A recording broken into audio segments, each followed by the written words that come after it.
Jorge Martínez Busch. Proveniente de una familia con tradición militar, nace el 13 de septiembre de 1936 en la comuna de San Bernardo. A los 15 años de edad, ingresa a la Escuela Naval Arturo Prat, de la cual egresa en 1957 para continuar su carrera en diversas unidades y reparticiones de la Armada. Es así como tiene bajo su cargo la barcaza Volados, la torpedera Guacolda, el cazasubmarinos Papudo y los destructores Portales y Riveros. Paralelo a esto, se convierte en un especialista en materia de torpedos y armas submarinas. Martínez Busch desempeña además distintos cargos dentro de la institución, entre ellos el de director de instrucción de la Armada, jefe de gabinete de esta a nivel de la Junta de Gobierno bajo el régimen militar, director general del personal y ministro de la Corte Marcial de la Armada y comandante en jefe de la escuadra. En 1990 asume como comandante en jefe de la Armada de Chile en reemplazo del almirante José Toribio Merino, cargo que ocupa hasta 1997, cuando pasa finalmente a retiro. Actualmente es senador institucional, cargo que ocupa desde 1998, cuando fue designado por el Consejo de Seguridad Nacional. Almirante, mucho gusto de tenerlo en este programa, Cita con la Historia. Queremos conversar sobre el periodo de la transición, que se inicia, a nuestro juicio, más o menos en el periodo del plebiscito de 1988.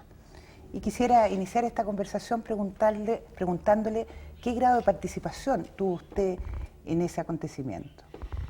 En primer lugar, muchas gracias por traerme a esta mesa. Es muy importante la labor que está haciendo tú y el equipo. Para plebiscito yo sencillamente tenía un papel fundamental, no político, bajo el punto de vista estratégico. Yo era comandante en jefe de la escuadra. Y esa situación me permitía a mí tener en mi mano una situación de poder que no se percibe mucho en Chile. La escuadra es el elemento de mayor fuerza que hay.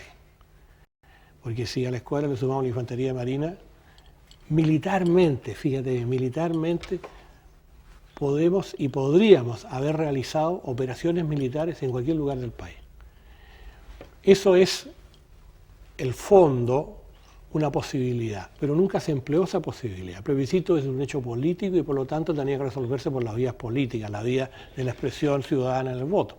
De manera que mi función fue mantener la escuadra operativa en el concepto más puro profesional, pero ni una línea iba en lo político. Lo que pasa que sí, ahora lo digo con absoluta tranquilidad, la escuadra siempre ha sido y en ese momento era un elemento de fuerza. El almirante Merino, un hombre que fue muy consecuente con su pensamiento, él sabía que tenía un poder en la mano, pero también detrás de eso él tenía esa visión enorme de la importancia de Chile y era muy cuidadoso en eso. Yo trabajé con él mucho tiempo, así que conocía su pensamiento y yo personalmente también soy una persona convencido de que el proceso del 11 de septiembre fue un proceso que interrumpe una forma de vida en Chile. Y por lo tanto era un proceso anormal, y como anormal debía desaparecer lo más luego posible. Así que ese fue mi papel en el plebiscito, mantener la escuadra operativa en dos sentidos, por lo que significa desde el punto de vista de un poder naval disponible, y en segundo lugar, por la seguridad de Chile. Esas dos cosas. Perdón, no hubo ningún llamado telefónico del general Pinochet en ese momento, porque usted sabe que han habido muchas versiones en torno al plebiscito, al desconocimiento del no. No hubo llamadas telefónicas, no hubo movimiento de la infantería marina. ¿Cuál fue la posición que tomó el almirante Merino? Mira, mi relación con el almirante Merino y la relación con tu pregunta es muy sencilla. Yo como comandante jefe de la escuadra, subordinado al almirante, al comandante jefe, dependía de él. No se puede concebir que el presidente llame directamente al comandante jefe de la escuadra y le diga, mire, mueva la escuadra. Claro. Porque si lo hace, rompe un esquema y eso es inmediatamente un conflicto, una crisis. Yo diría que el almirante Merino, él sabía lo que tenía, pero nunca se le pasó por la mente dar un paso de este tipo en casos que se lo hubieran pedido incluso. Yo creo que el almirante, un concepto muy claro de lo que era el incidente del 11, porque es un incidente en la historia, a pesar que yo fui actor, versus la continuidad de la vida republicana. En ese sentido, esto estaba ajeno. Almirante, ¿por qué Merino renunció a la comandancia en jefe de la Armada cuando se quedó el general Matei y se quedó el general Pinochet? Mira, por esta misma forma de pensar que estamos conversando. Él había querido retirarse ya a principios del año 73, cuando estaba todavía Allende en su puesto. Posteriormente se fue cansando mucho. El almirante era una persona que sufrió mucho de la presión, de la tensión. Físicamente se desgastó, y eso es un hecho real para todos, para todos. Y por lo tanto, cuando él convence y toma la decisión el presidente de designarme amigo como comandante jefe de la escuadra, eso lo vine a saber después yo, porque yo estaba ausente del fenómeno, yo era un peón que estaba cumpliendo mis tareas y mis funciones. El almirante inmediatamente le planteó ese mismo día, después conversamos y me lo explicó, planteó que él renunciaba porque ya tenía un comandante jefe, había sido la persona que él creía que correspondía a que fuera, y él se sentía libre y satisfecho y quería descansar, pescar o jugar al emboque, como decía. Sí. De manera de que... ¿Pero cómo se gestó entonces su nombramiento? Se nombra cumpliendo estrictamente la disposición constitucional que dice que el presidente, estamos hablando de don Augusto Pinochet, Todavía, claro, tiene que elegir entre las 5 primeras antigüedades de la institución. Y en esa lista me elige a mí. Habían otros candidatos, claro, habían 4 más. Habían 4 más. Ajá. Sencillamente Merino conversó con él, porque incluso yo tengo manuscrito como recuerdo la resolución del presidente, donde con su letra extraordinaria hasta el día de hoy, la de don Augusto, digámoslo, él coloca designo al almirante fulano de tal.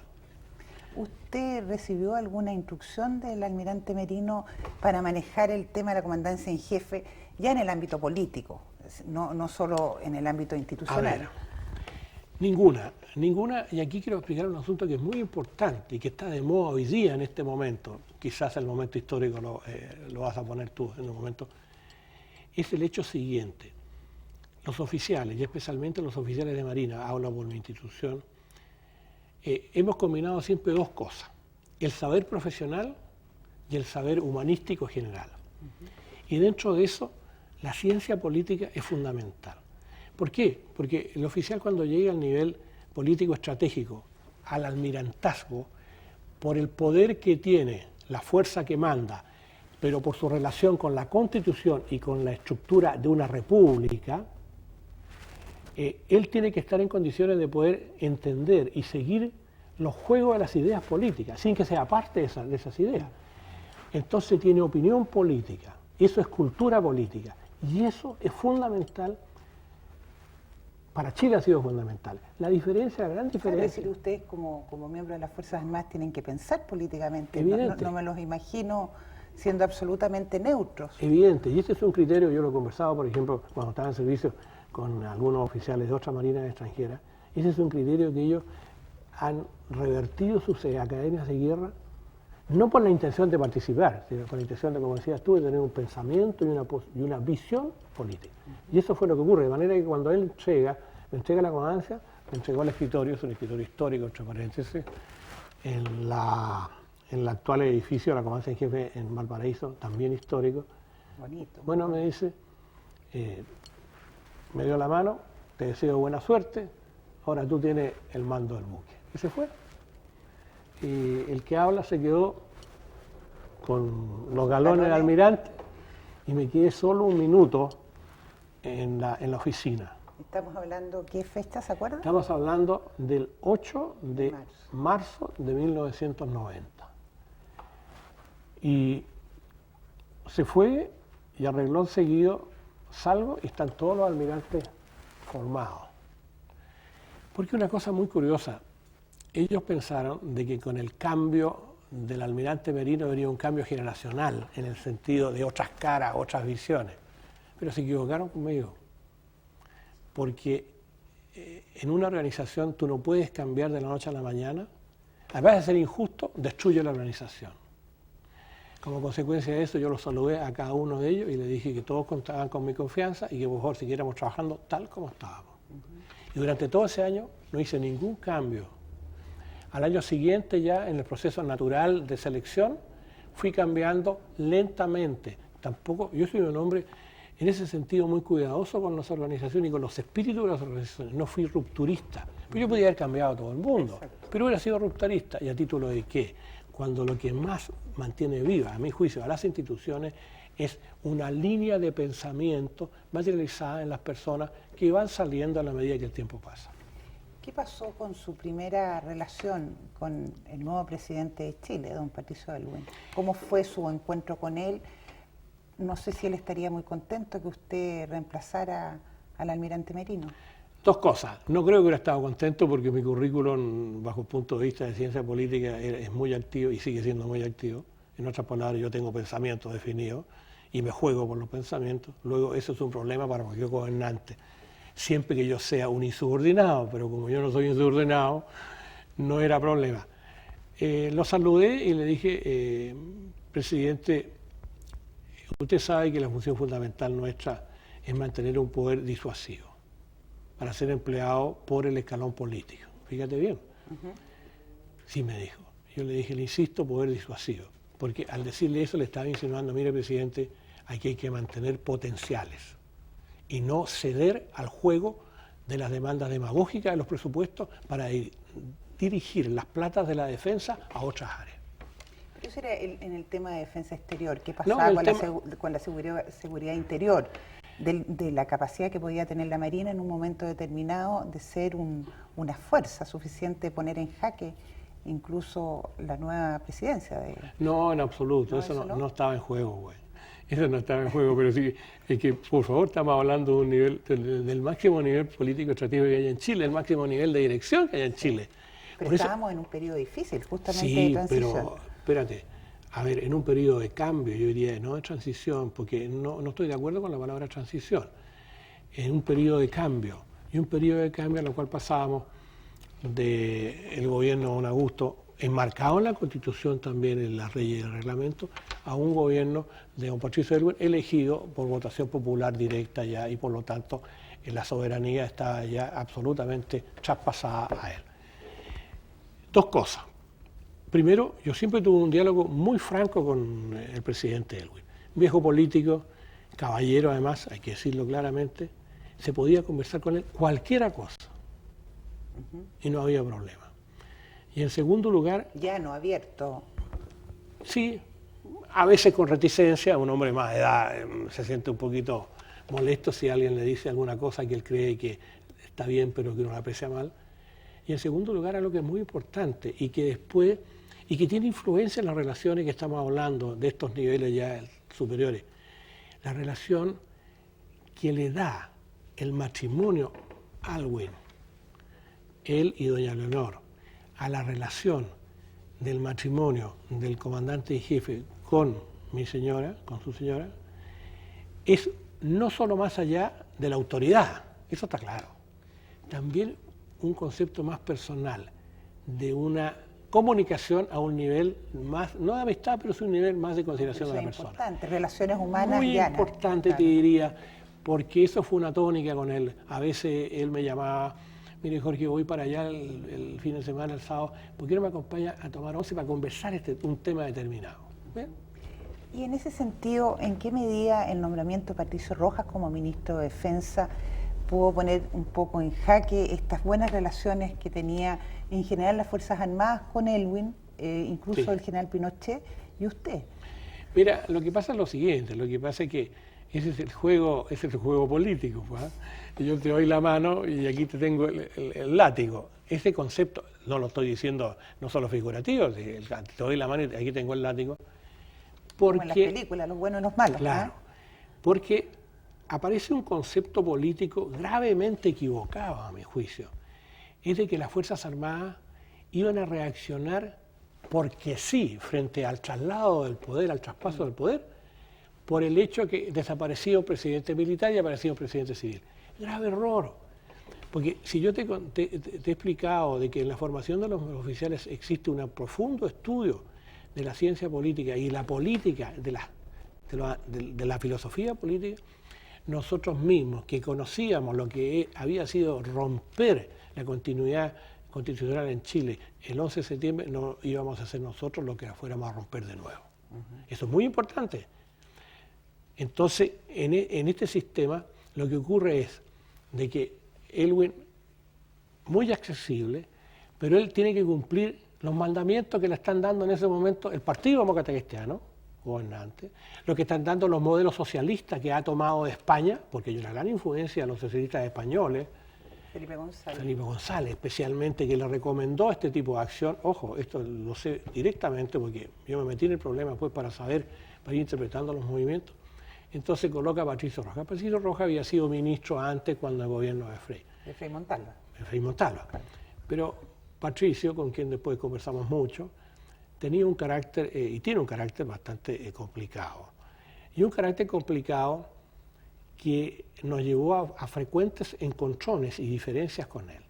Pero también la lógica con que uno argumentó y argumenta con ello, hace que si la persona racionalmente entiende y tiene raciocinio, va a darse cuenta que nosotros, y de hecho se dio cuenta, no éramos los bárbaros, entre comillas, que nos hacía aparecer toda esta propaganda exterior de arrastre de la figura de los militares. De manera que en las relaciones con Patricio a veces discutimos mucho, otras veces nada, otras veces le encontré razón yo y otras veces me encontró razón a mí. Yo te conté una vez, tiempo atrás, que nosotros le decíamos el domador de leones a Patricio Rojas. Yo creo que no le va a gustar nunca esto, pero en el fondo era lo que nosotros conversábamos. Porque Patricio... ustedes estaban en una especie de jaula. Claro, entonces, Patricio llegó con el látigo y los leones son los que están enjaulados. Exacto. Entonces Patricio era el domador, abres la puerta, el domador se pasea mientras todo el circo aplaude, mira, este hombre ahí va y hace restallar el látigo. Entonces los leones lo miran displicentemente, no, pero no hacen nada. Entonces de repente llega, hace restallar el látigo y hay un león que se salta de un taburete a otro taburete, saltó el león. Pero de repente hay un león que por más que huasquea en el látigo no se mueve. Entonces se le acerca, huasquea y el león le hace ¡ah! Y le pega un zarpazo y el domador sale arrancando la jaula. ¿Eso pasó en el Boinazo? Algo de eso pasó en el Boinazo. Pero antes de entrar en ese tema que es muy interesante, porque ahí rugió el león, sin duda alguna. Nada más que rugió, ojo. ¿Ah? Nada más que rugió. Bueno, rugió. Primero, cuénteme cómo era su relación con los otros comandantes en jefe y hasta qué punto se coordinaron para ciertas acciones en relación al gobierno de Elwin. A ver, dos cosas muy, muy importantes. En primer lugar, yo era el más joven de todos. El más joven, yo fui comandante en jefe a los 52 años. Muy joven. También como almirante fui muy joven. En primer lugar, dos cosas. Una relación muy cuidadosa mía en la persona, porque era gente de más edad, gente había tenido y habían tenido cargos de gran responsabilidad, pero embarcaba en algo que pasa desapercibido. Es de que en Chile las instituciones militares tienen una antigüedad. Es decir, el hecho histórico que tú conoces muy bien, donde se funda, donde se dice aquí existe el ejército, aquí existe la marina. De manera que en las relaciones protocolares, que es donde más puede aparecer el problema. El ejército estaba... Siempre el ejército primero, después venía la marina, después venía la Fuerza Aérea y después Carabineros. En un ordenamiento que no molesta, pero que puede llamar la atención, ¿no es cierto? Porque no se cambia. Muy buena la relación, siempre cuando había un problema que afectaba al mundo militar, hablemos, no a la institución, porque la institución el comandante en jefe tiene absoluto responsabilidad, al mundo militar con relación al mundo civil, como vienen después todos los juicios, los análisis, todas estas cosas, nosotros siempre conversamos. Y conversamos porque eso es lógico y porque eso está autorizado y porque eso así lo establece las relaciones de mando. Pero seguía teniendo el general Pinochet, por el respeto que ustedes le tenían, la voz cantante. No, a veces no se estaba de acuerdo con el presidente y con el comandante en jefe. Con el comandante en jefe en ese momento, no se estaba de acuerdo con el comandante en jefe que planteaba eso y se le explicaba las razones y él normalmente se unió a la mayoría. En ese sentido, no hay que tener esa imagen de no, por favor, no era ese caso, sino que sencillamente escuchaba las opiniones y él bajaba y se alineaba o se uniformaba con esa opinión. Entre el general Pinochet y el general Matei, en este tiempo, digamos después del 90, ¿hubo buenas relaciones o no se veían? Mira, había muy poco contacto, porque cada uno ya estaba respondiendo a su institución, había desaparecido la Junta y todas esas cosas. Me parece que había bastante contactos protocolares. Usted fue miembro de la Junta por un día. Así es. Ahora, ¿cuál fue la posición de la Armada frente al informe Rettig? ¿Y por qué no sacaron, y de ahí la pregunta anterior, por qué no sacaron en conjunto ustedes un informe que le hiciera el peso al informe Rettig? Porque hay dos cosas. En primer lugar, ¿cómo se involucró? Las instituciones no se involucraron en la misma forma todas. Por la extensión territorial, por la distribución territorial, por la necesidad de ubicar personas de confianza y por yo diría, por el hecho de que personas de confianza y de expertizaje, de conocimiento, el ejército siempre ha tenido una mayor cantidad de oficiales y mayor cantidad de guarniciones. Entonces eso hizo que apareciera en los puestos de intendente, por ejemplo, gobernadores, etcétera, mucho oficial de ejército. Y eso significó que aparecía finalmente para el exterior del mundo militar, aparecía que el ejército era el que estaba controlando y apareciendo en todo. Entonces, el informe Rettig hace aparecer, y es lógico, a las instituciones con diferentes grados de involucramiento. Y eso no iba a ser posible una comunicación común. Pero sí, esto lo quiero decir con absoluta claridad hoy día, nuestras respectivas comunicaciones frente al informe Rettig, después que habló el presidente, sí, las conocían, cada uno de nosotros la conocía antes. Entonces, ahí estábamos viendo los criterios con que estaban empleando, unos más y otros menos. Yo personalmente lo he rechazado siempre porque lo considero un informe absolutamente desequilibrado. Y es muy importante cuando uno quiere hacer justicia que sea equilibrado en su juicio, y él dice que no lo era. Así que mi posición fue muy clara. Pero mi informe, lo tengo, poco lo recuerdan, mi informe era muy diferente al del Ejército y era muy diferente al de la Fuerza Aérea. Pero es porque no se pusieron de acuerdo entre ustedes, porque cada uno quiso tener una mirada distinta. Es decir, la Marina, dicho de otro modo, la Marina de alguna manera no quiso involucrarse demasiado porque el Ejército estaba más comprometido. No, en absoluto eso no. Nosotros intercambiamos opiniones y cada uno, se resolvió que cada uno iba a defenderse del informe Rettig y contraargumentar el informe Rettig de diferente manera según fuera su propia visión y posición. Así que fue un acuerdo, lo dejamos libre. ¿Por qué no se ha conocido de la misma manera que el informe Rettig, el informe de las Fuerzas Armadas, y específicamente le pregunto a usted de la Marina? Porque el informe existe, el informe se distribuyó, pero el informe no fue colocado en la prensa. Y aquí yo quiero hacer un juicio muy crítico. Esto no quiere decir que yo no entienda la función de la prensa. La prensa fue manejada, fue pauteada políticamente. Hasta el día de hoy, en mi opinión, Patricia, la prensa está pauteada políticamente. Entonces, y eso lo ve muchas personas independientes de las que está hablando, civiles comunes y corrientes, partidos políticos, ciudadanos comunes y corrientes también ve. La prensa está pauteada. Y en ese momento el informe Rettig, el que salió completo, fue traducido al inglés, el informe de cada una de las instituciones fue desconocido en mínimo nivel, no fue difundido, lo difundimos nosotros, ni tampoco lo pudimos traducir al inglés para haberlo enviado a las diferentes embajadas. Y esto te quiere indicar que aquí hay un elemento desigual de tratamiento y esto es un hecho histórico claro y preciso.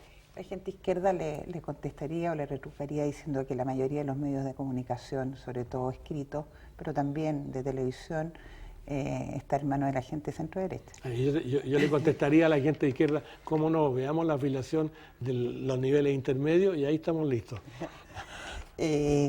Ahora, ¿qué utilidad prestó durante su periodo? Estamos hablando todavía bajo el gobierno de Aylwin. Yo sé que usted estuvo 8 años, digamos, en la comandancia en jefe, sí le tocó los dos gobiernos. Pero ¿qué papel cumplió el Consejo de Seguridad Nacional? Yo diría un papel muy activo, porque no todo era rosa, ¿eh? No todo era rosado, habían tensiones. De repente ciertas interpretaciones que hoy día, después de 8 años uno las mira, 16 años ya uno las mira, y eran lógicas dentro de un proceso de afianzamiento a la autoridad del presidente, autoridad civil del presidente. A veces se producían, por ejemplo, había maniobras apresuradas de Rojas. Cuando Rojas hacía el ministro de Defensa hacía una maniobra apresurada para cambiar algún aspecto reglamentario que había tenido una razón de ser así, inmediatamente nosotros reaccionábamos, entonces ahí venía un clinch con él. Por teléfono o personal, ¡pum!, y la cosa se atemperaba.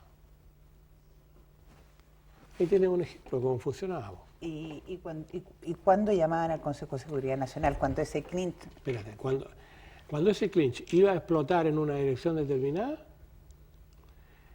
uno siempre jugaba. O dejaba que explotara, lo cual podía traer consecuencias bastante complicadas, o recurríamos al Consejo. En algunos aspectos, por ejemplo,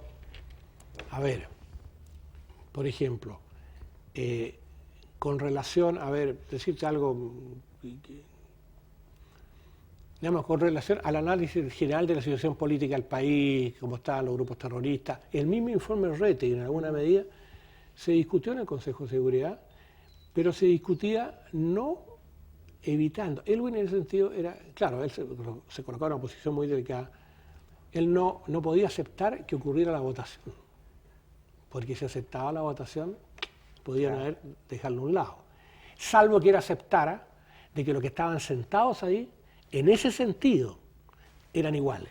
Porque si yo no acepto que son iguales, me pasaba a mí cuando era comandante y jefe. Yo cuando entraba a las votaciones era igual que todos los almirantes. Pero esa actitud no se le puede pedir a un presidente civil, pues, perdóname que te diga, o a cualquier otra persona. Si no tienen una estructura que les diga, mire usted, en este acto es igual a los que votan, pero en todo el resto no es igual porque usted es la autoridad máxima, no se lo puedes pedir. Almirante, ¿es cierto que bajo el gobierno de don Patricio Aylwin, investigaciones que estaba dirigido por un general en retiro, Horacio Toro, elaboró el llamado Plan Halcón con la finalidad de perseguirlos, o más que perseguirlos, de seguir los pasos, digamos, de los comandantes en jefe y de los políticos de centro derecha? Absolutamente cierto. ¿Cómo lo sabe usted? Lo sé yo porque un buen día la escolta, esto lo he dicho absolutamente desconocido, un día la escolta me dice, almirante, desde hace 2 días nos está siguiendo un auto con esta patente. ¿Qué medida tomó el oficial de seguridad? La patente pertenece a un fulano tanto, pero ese fulano trabaja en investigaciones. Así le dije. Sigue investigando. Y a los 2 o 3 días me informan derechamente, efectivamente, las personas que están en el auto son personas de investigaciones de Chile. ¿Qué hizo usted? Tomé la información, llamé por teléfono al ministro de Defensa, Patricio, recíbeme, fui para allá. Probablemente, si Patricio escucha esto, a lo mejor lo niega, pero él sabe que no, porque tengo anotada mi libreta del asunto. Le dije, en una reunión privada, ministro, usted me tiene que aclarar este asunto. Investigaciones me está siguiendo. Yo no le acepto que me esté siguiendo investigaciones. Cuando se ponía un poco nervioso, qué sé yo, y a las 48 horas... ¿El auto desapareció? Desaparece el auto, pero en el intertanto yo le había informado esto al Ejército y a la Fuerza Aérea y a Carabineros. A raíz de eso, a las 48 horas, explota el asunto del señor Toro. Y ahí aparece todo el programa, y es efectivo, absolutamente efectivo. ¿Y qué hizo el gobierno? El gobierno lo sacó, pues. Lo sacó de ahí y después le echó tierra, lo bajó a nivel. Pero fue un hecho claro y preciso. Yo me acuerdo, como el día de hoy, los antecedentes. Porque ahí uno sintió, esto es lo delicado, sintió algo que es muy... A ti te tiene que haber pasado, cualquiera de las personas tiene que haberle pasado. Cuando la persona se siente, se da cuenta que el resto duda de una actitud fundamental, por ejemplo, de caridad, había mucha desconfianza. Entonces se rompe la confianza, pero es un hecho visible de la desconfianza que te sigan. Claro. Eso fue todo. Retomemos el tema. En mayo del 83 se produjo este rugido de los leones llamado boinazo. ¿Usted nos puede contar qué motivó este movimiento que surgió desde el ejército y qué papel jugó la Armada específicamente? ¿Qué órdenes entregó usted? ¿Cómo se contactó con el general Pinochet? Si es que lo hizo. ¿Estuvo dispuesto a sacar Infante Marina a la calle? En fin. A ver. Es larga la pregunta, pero es muy interesante. La pregunta plantea esto en una diferencia de opinión que se produce entre Rojas y el general Pinochet. En este momento, el detalle preciso de esta diferencia de opinión se produce con la intervención de Vallarino. Vallarino hace de puente entre los dos cuando se produce el clinch. Y a raíz de eso, finalmente, el ejército reacciona haciendo una demostración. Una demostración de fuerza que no hay que llamar, hay que entenderla que es parte de los juegos. En toda parte del mundo lo hacen, pero lo hacen más sutiles o menos sutiles, depende de tu capacidad que tienes para sutil.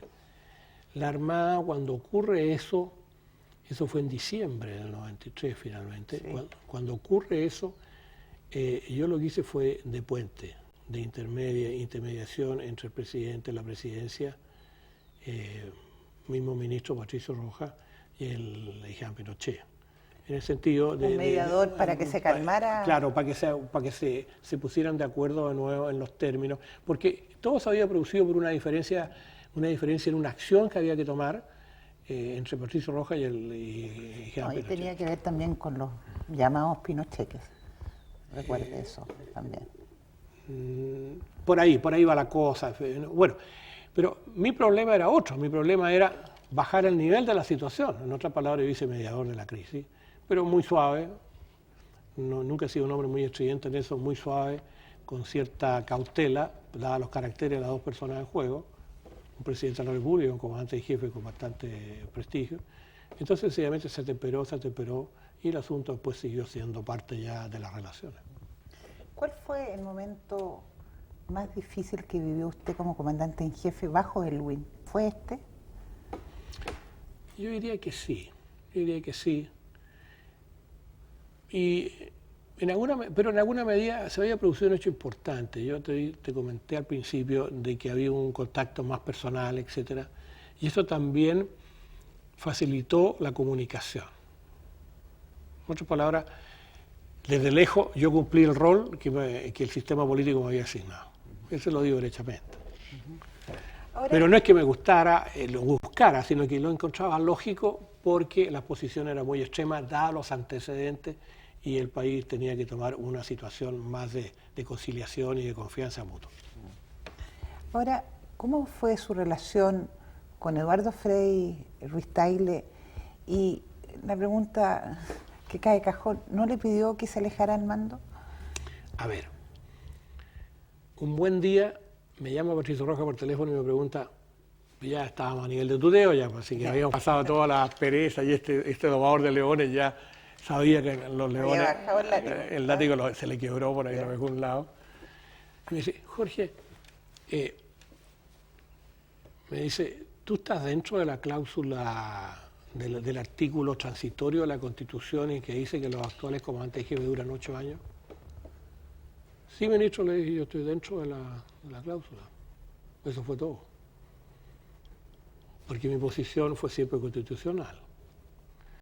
Y la disposición transitoria, que ya nos rige, por supuesto, era que los comandantes en jefe, desde el momento en que asumía el presidente elegido, permanecieran en su puesto constitucionalmente 8 años. Justamente para ir, y aquí funcionan los criterios, para ir bajando las tensiones. Esa fue la única situación. Todo siguió absolutamente normal. Y yo no iba a renunciar, no porque me interesara el puesto en sí, porque aquí habían dos posiciones, que iba a ir disminuyendo, dos situaciones. Una situación que iba a ir disminuyendo y la otra situación que iba a ir aumentando. En la medida que uno se alejara del 11 de marzo del 90, las tensiones o los desacuerdos o la desconfianza iban a ir cayendo, pero en la medida que cayeran iba a tomar posición el estamento político para tratar de revertir la relación que establece la Constitución del 80 entre el poder político y la Fuerza Armada. Entonces, esa situación yo la estaba previendo. Y la sigo previendo hasta el día de hoy, por eso puede seguir como senador institucional. De manera que esa fue la razón fundamental. En otras palabras, la percepción de que aquí, por más que las sirenas lo abrazaran a uno, este asunto iba a terminar en tempestad y en situación.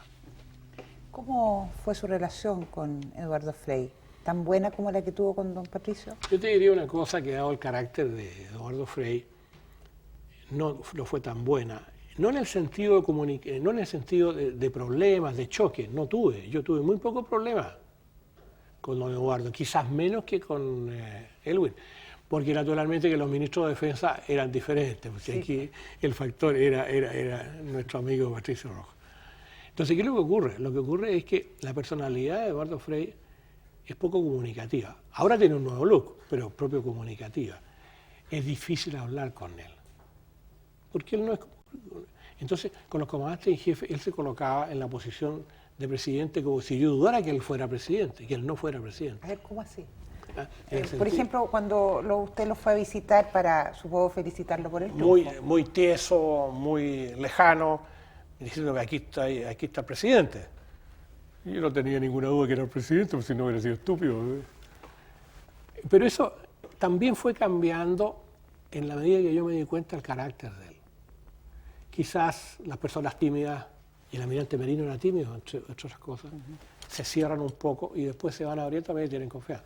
Pasó el mismo fenómeno con el presidente, de manera que al final yo podía conversar con él muy claramente y muy directamente cualquier cosa, y me recibía. Eso es un gran gesto de él, y se lo reconozco, y lo digo públicamente.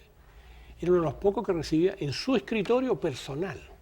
¿En su casa o en...? No, en la oficina. En la Moneda tiene dos escritorios, el escritorio público, en el escritorio personal, ni siquiera en la sala de audiencia, sino que en el escritorio personal de él, con los papeles y con todas las cosas. Me recibía ahí. De manera que se pudo conversar, pero realmente no tuve grandes problemas con el presidente Frei. ¿Fue hábil él al elegir a Edmundo Pérez Lloma como ministro de Defensa? Yo creo que sí, a pesar que el carácter de Edmundo es un carácter de choque. A ver, ¿cómo así? Explosivo, el carácter de Edmundo Pérez es explosivo. ¿Y cómo se llevó usted? Usted no es explosivo. Yo no soy explosivo. El problema mío es que cuando tomo una decisión la mantengo. Como no soy explosivo, la medito mucho, y tomar la decisión me mantengo en ella, y así aguantemos o no vamos. ¿En qué momento fue explosivo Edmundo Pérez? A ver, yo diría en algunas cosas muy puntuales. Por ejemplo, un día me llamaron por teléfono y me dijeron que querían ver las calificaciones de los capitanes de navío. Sí, es insólito. Sí, extraño. Pero estábamos dentro, en ese momento, y todavía ronda hoy día, la idea, y probablemente van a tratar de hacerlo, la idea de transformar las relaciones internas y la organización interna del Ministerio de Defensa, de tal manera de transformarla, de que apareciera el sistema norteamericano, o el sistema argentino, o el sistema español, copiado, exactamente. Y bajo mi punto de vista, la destrucción de la eficacia de las Fuerzas Armadas de Chile como instrumento de la política.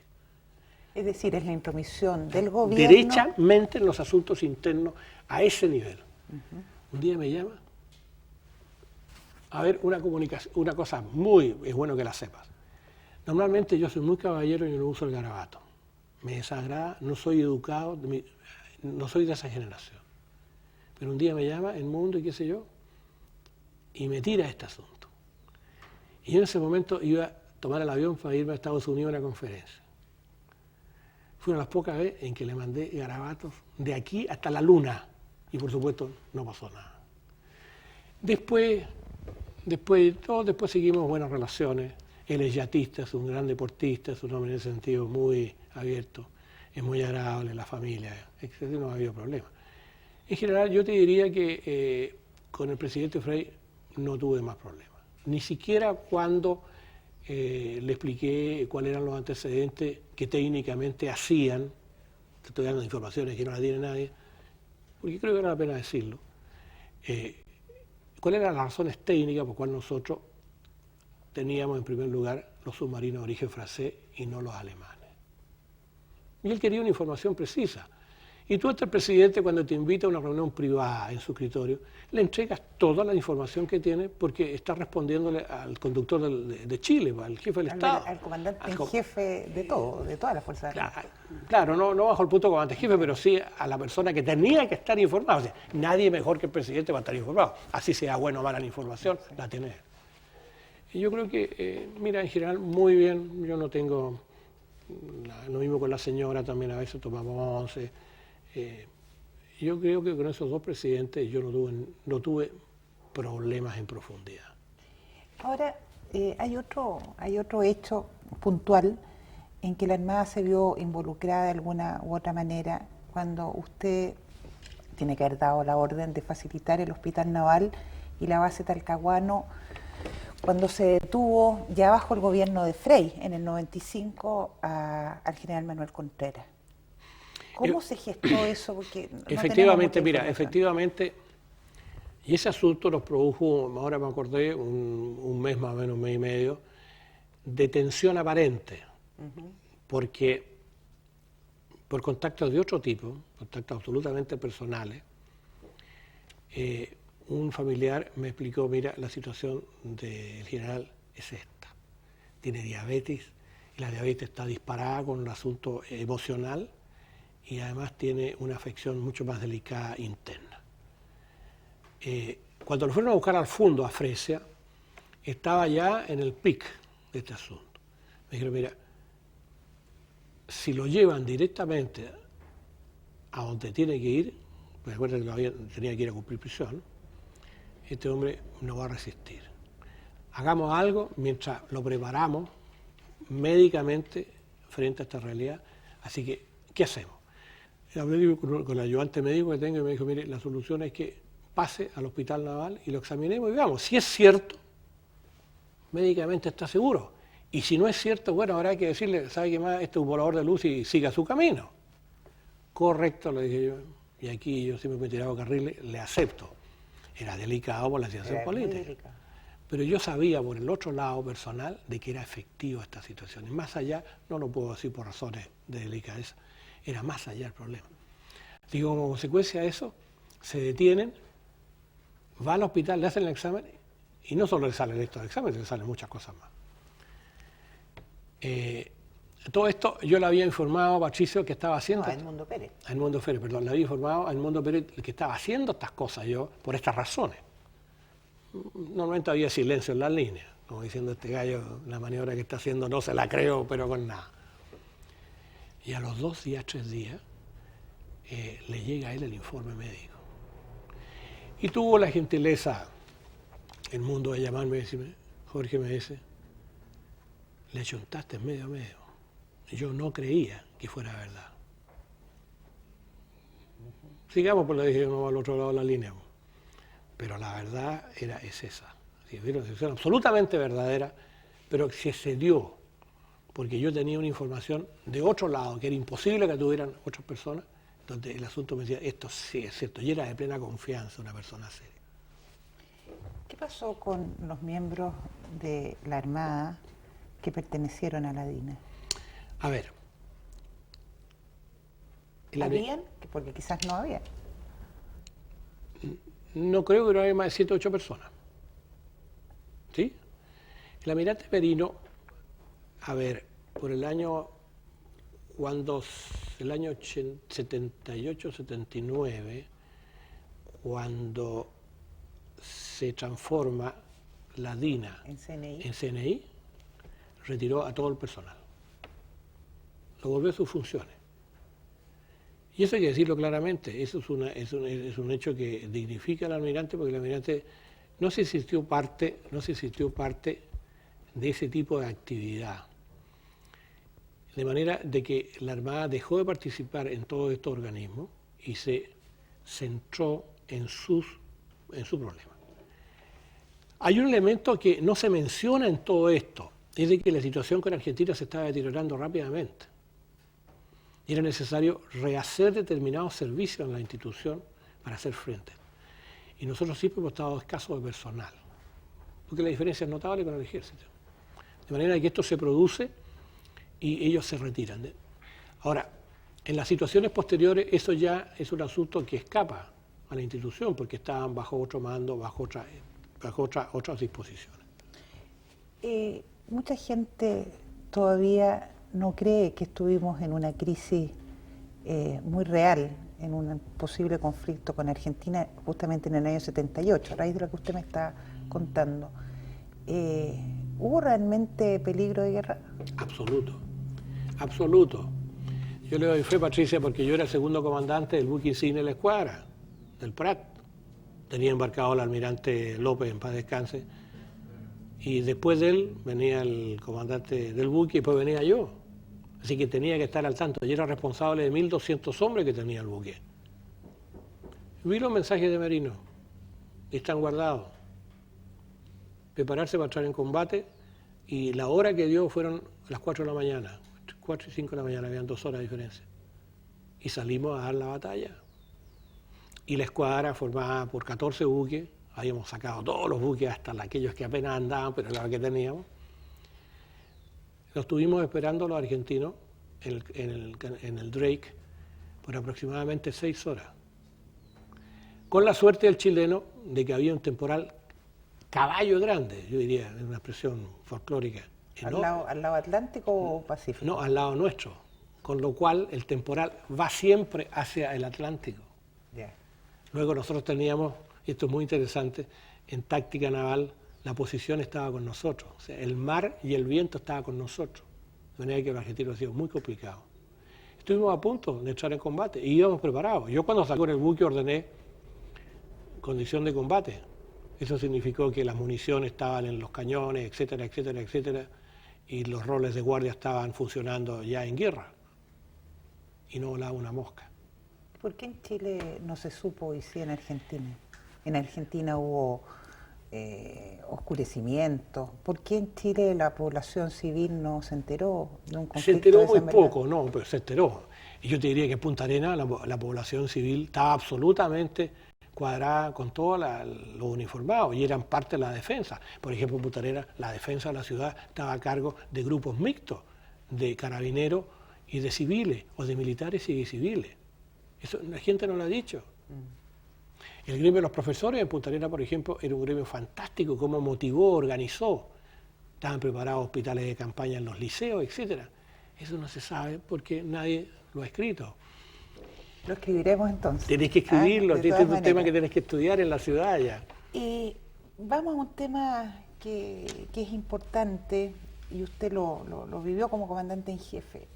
Hay dos posiciones frente a la inamovilidad justamente de esta comandancia en jefe de las distintas fuerzas.